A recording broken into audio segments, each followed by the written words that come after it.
utmost efficiency for their size comes from a spherical secondary physics package. It is far more efficient than a cylindrical design for the modern warhead, like the US W-88 type model represented. The primary is as earlier described, a two-point, hollow-picked, fusion-boosted fission warhead. The secondary is a hollow spherical design layered from outside to inside with a U-235 tamper, pusher, lithium-6 deuteride fusion material, a U-235 spark plug fission device that triggers the fusion of the core of lithium-6 deuteride. The entire assembly is encased in polystyrene foam and an outer casing of U-235 for added punch. The primary booster gas reservoir has to be replaced from time to time as the gas deteriorates over time. The W-88 was the last weapon designed by the US and is fitted to the US and British Trident D5 missile. As ballistic missiles developed with improvements in throw weight and the reduction in size of warheads, the multiple re-entry vehicle missile warhead was developed.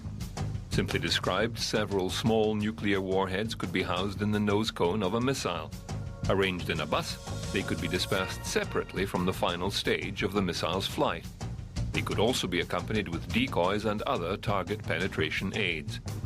These MIRVed warheads ranged from 3 by 350 kilotons, as for the Minuteman III missile, up to 10 warheads aboard the new MX missile system. Sea-launched missiles were also equipped with multiples of up to 6 warheads. The next stage was MIRVed warheads, or multiple independently targetable re-entry vehicles. Whereas a MIRVed payload functioned more like a shotgun effect dispersing warheads, the MIRVed warhead could maneuver in space and deploy its warheads to individual targets within a wide range of the missile's flight path. The next development was MARVed warheads, which, once deployed to their designated target, could maneuver to avoid any countermeasures deployed to defend a target site. These re-entry vehicles, combined with radar decoys and other penetration aids, including dummy warheads, made any missile defense system useless.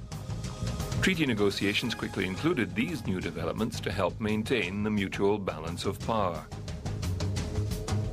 Air-launched cruise missiles were another development for nuclear delivery. Bombers no longer needed to penetrate deep inside enemy territory.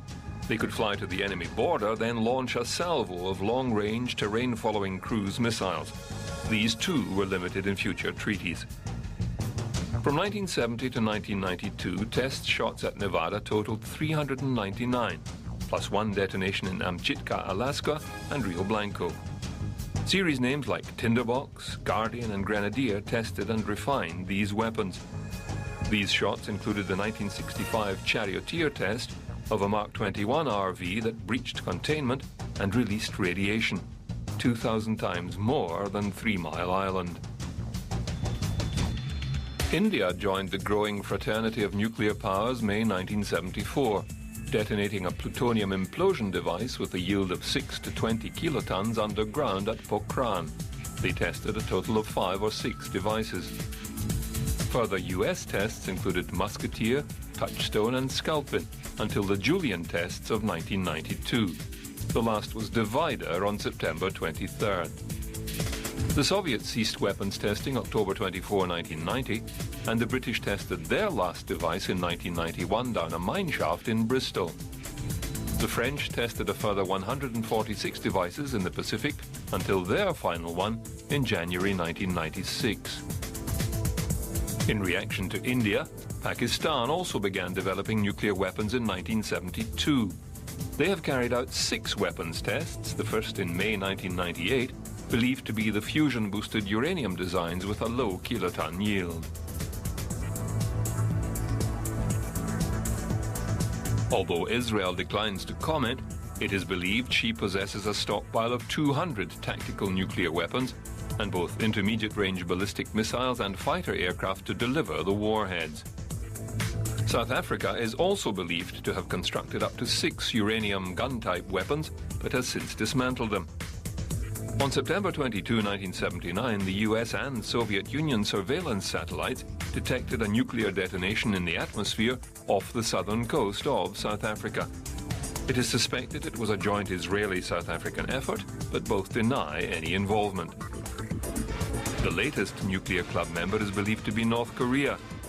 Secrecy surrounds their program,